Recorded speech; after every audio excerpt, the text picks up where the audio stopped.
பேக்கரியில் கிடைக்கிற இந்த பிளெயின் கேக் வீட்லேயே ரொம்பவே டேஸ்ட்டாகவும் ஈஸியாகவும் எப்படி செய்யறதுன்னு பார்க்கலாமா. இந்த பிளெயின் கேக்கில் நம்ம எந்த ப்ரிசர்வேட்டிவும் யூஸ் பண்ணாததுனால இது ரொம்பவே நம்ம ஹெல்த்தியும் கூட. இதை எப்படி செய்யறதுன்னு பார்க்கலாம். இது செய்யறதுக்கு 1 கப் அளவுக்கு மைதா மாவு எடுத்துக்கோங்க. 100 கிராம் இருக்கும்.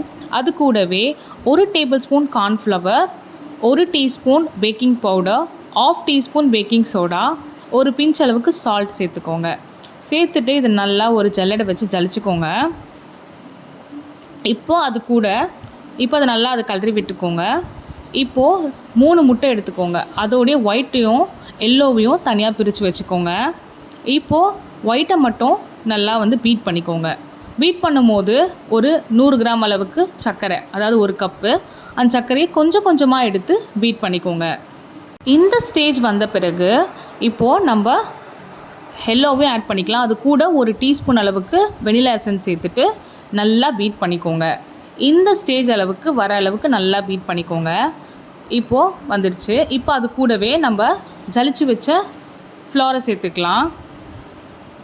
இதை சேர்த்துட்டு கட் அண்ட் ஃபோல்டு மெத்தடில் நல்லா கலரி விட்டுக்கோங்க. அது கூட 1/4 கப் அளவுக்கு பால் சேர்த்துக்கோங்க.